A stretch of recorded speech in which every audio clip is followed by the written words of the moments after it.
Hey, how's it going? We're going to go over the steps for how to draw your free body diagrams with all of our forces. So here we go. So I start on this, and so the steps, really this is the process that you can always follow in order to draw a free body diagram for an object or a group of objects that we call a system. So it's easy little four-step process. So figure out what your contact forces are. So what are the forces that are actually touching and interacting with my object? Okay. After we figured out all the contact forces, then I'm going to go and I'm actually going to start drawing my free body diagram by going in and compressing that object or system down into a dot and then using that to draw all of my force vectors on. The very last thing after we've drawn all of our contact forces is figuring out what non-contact forces, which we call a long-range force, which of those long-range forces are acting on our object. And almost always there's going to be the force of gravity, right? There's also, one of the kind of rare occasions, at least in AP Physics 1, the rare kind of force that you might come across is maybe some type of electric force or maybe a magnetic force, or any other force that you can name. Like if there's a problem with something holding up a plane, right? That would be a lift force. Or maybe there's something floating. We could call that buoyancy. But doesn't matter. Whatever the other forces are, we can draw that on there. Okay. The very last thing isn't really a part of the free body diagram per se, but it is something that we want to have with it to give us some context to the problem. And it helps with the later stuff that we do in forces. We want to draw, is our object accelerating or not? Okay, so we'll get into that. So to draw these free body diagrams, I'm going to zoom in a little. Okay, but here we have this cat sitting on a rug, super basic, right? And so we're just going to follow our steps and see where it takes us. So the very first thing I'm going to do is I'm going to imagine as if there was like a dotted line around this cat. Whatever my object that I'm observing, I want to draw a little dotted line around it. And from there, I'm going to say, okay, whatever has to cross that dotted line to actually touch the cat, that's going to be something causing some type of contact force. So I would have the ground, right? The ground is touching the cat.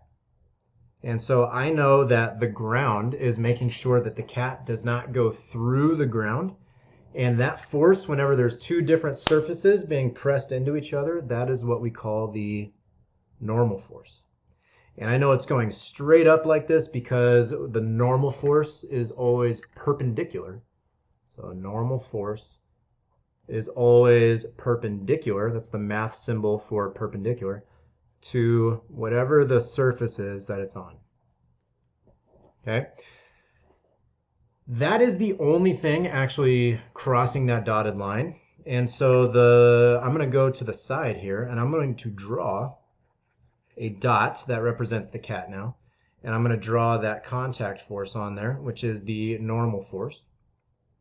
And then the last thing I'm going to do is I'm going to draw my long-range force, which in this case, we're kind of assuming the cat is on Earth, but really any planet or anywhere that it is, it's going to have a force of gravity pulling it straight down towards the center of the planet.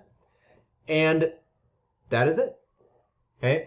We want to do that last step now where I want to know what is the acceleration vector. So that takes a little bit of context. And we know that the cat is sitting motionless. And so if the cat is motionless, that tells me there is a constant velocity of 0, right? It's not moving, it has no velocity, and its velocity is not changing, it's constant. So by definition, if the velocity is constant, then we know that the acceleration vector, there is none. So we can say acceleration is 0 right there. And that would be our final free body diagram for this pretty simple problem. Okay, now this process, the exact same, no matter how complicated the problems get. And you'll see we'll kind of ramp up in difficulty as we work our way through these. But same process right there on the side. I'll drag these over so that they can actually fit. Let's see.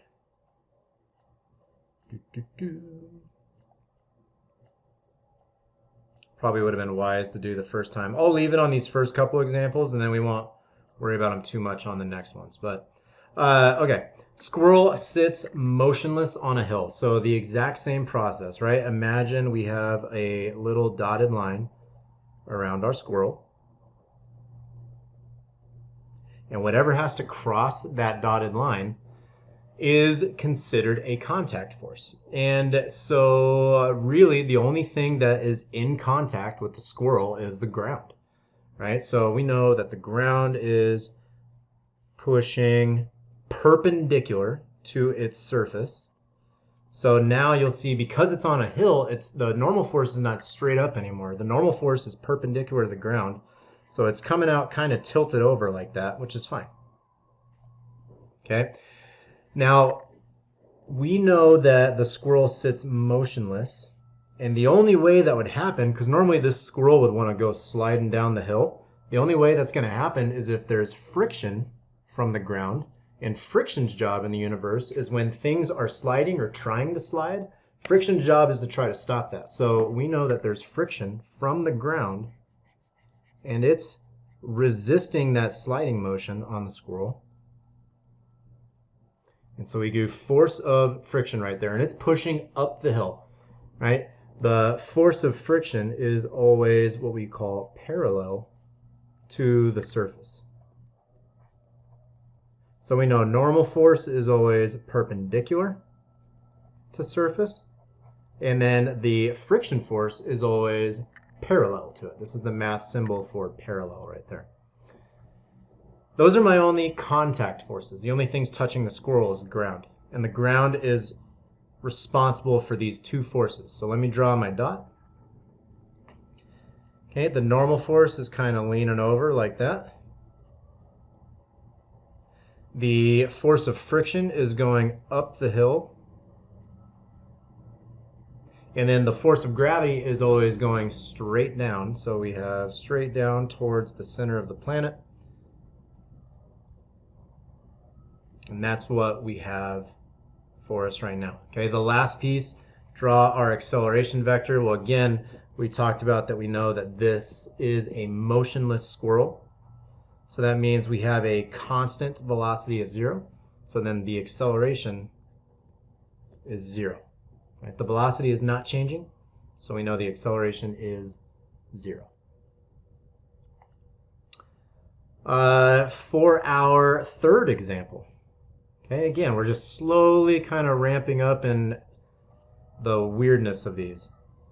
Let me get these on here. Cool, I don't need to resize them. Okay, we got a bucket that's getting pulled up from this well, and as it's getting pulled up, it is speeding up.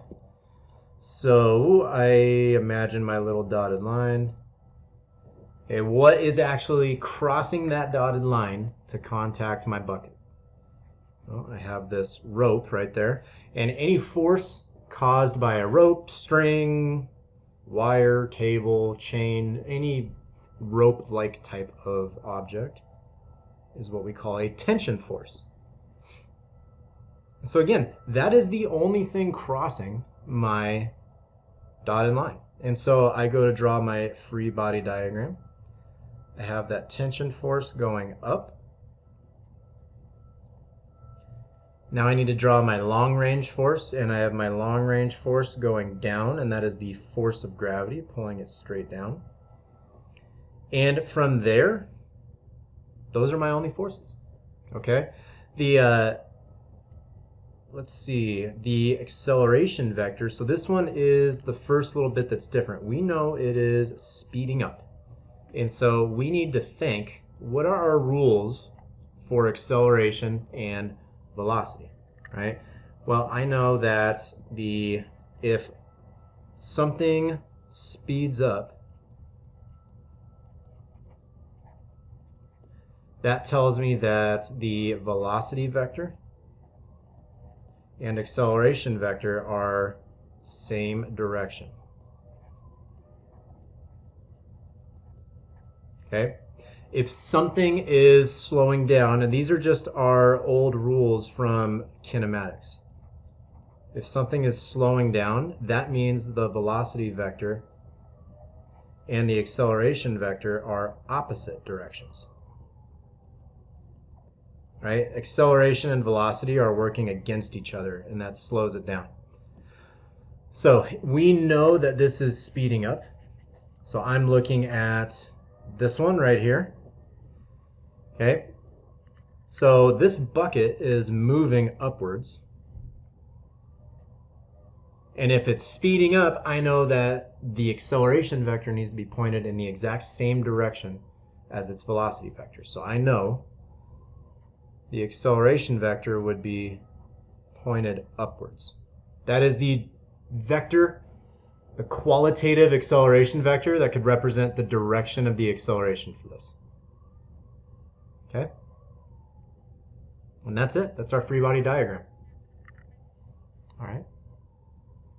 So hopefully you're seeing the pattern that starts arising as we work through these. As these get a little more complicated, as we start adding forces and adding things going on, the process really doesn't change, right? So just because something seems a little bit more complicated doesn't mean it actually is. So for this one, I'm drawing we're looking at the sled, right? So the sled is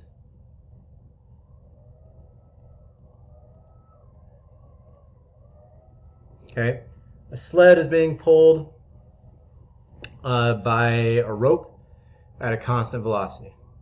Okay, so this one starts getting a little bit more complicated. We got some more things going on. So remember, anything crossing this dotted line is going to be my contact forces. So right away I see, okay, there's a rope tied to it. So force of tension. There is the weight of the sled.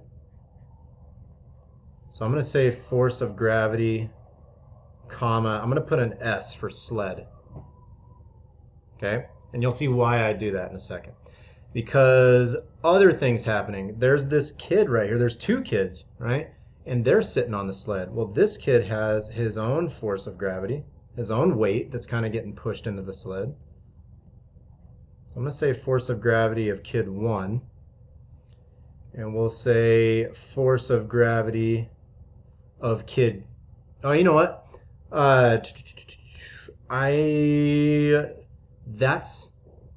Those two are contact forces because the sled is feeling them. This one is not.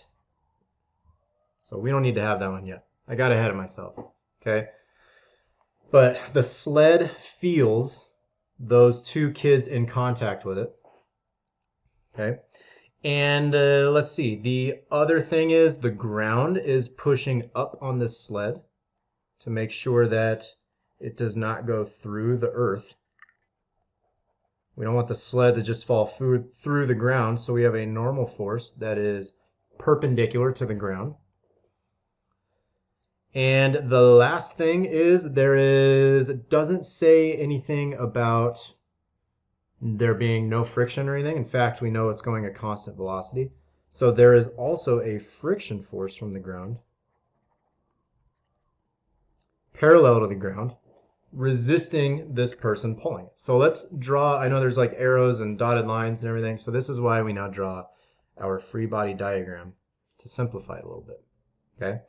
I have now the force of tension from that rope pulling the sled. I have a normal force perpendicular to the ground that is making sure the sled does not fall through the earth. Okay? I have a force of friction that is going to the left, resisting that sliding. And then going down, I have force of gravity from child 1. I have the other force of gravity from child 2. And I have the actual force of gravity on the sled.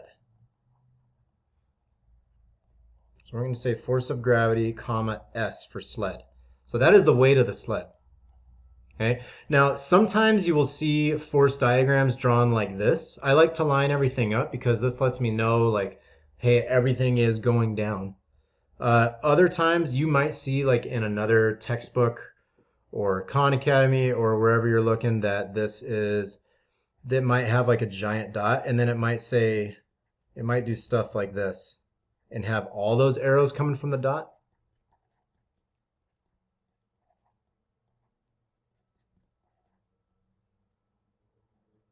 Okay, same thing.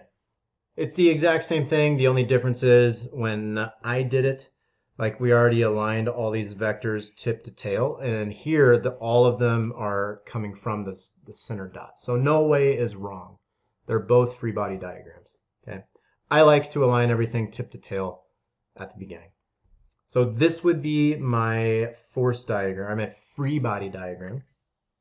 Okay, now I also know that this is going a constant velocity. So if the velocity is not changing, that lets me know that there is zero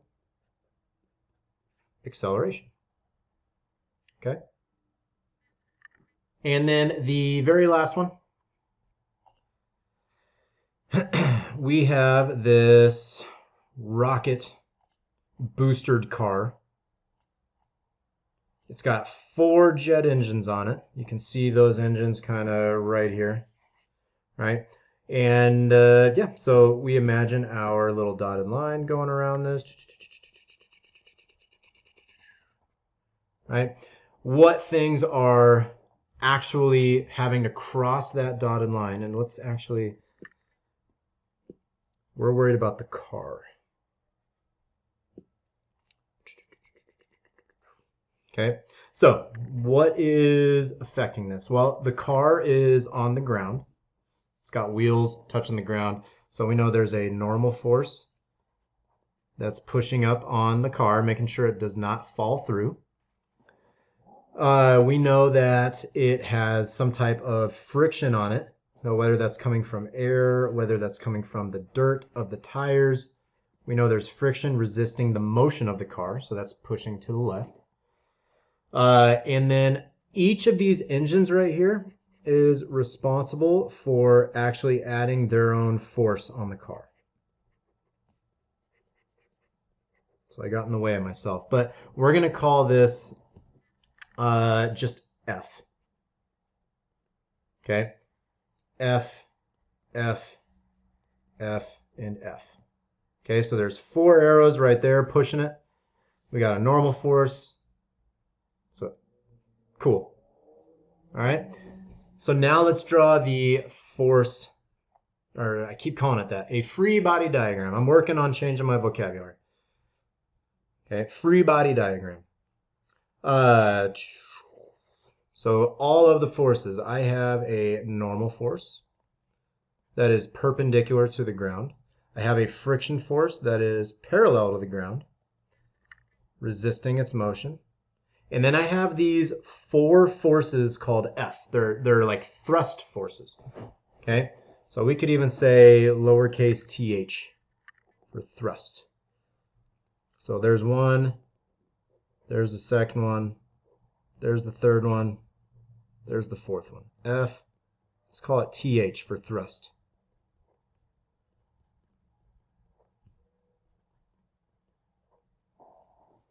Okay, there's 4 of those going to the right from those 4 forces from each engine. And then I have a force of gravity that is my long range force.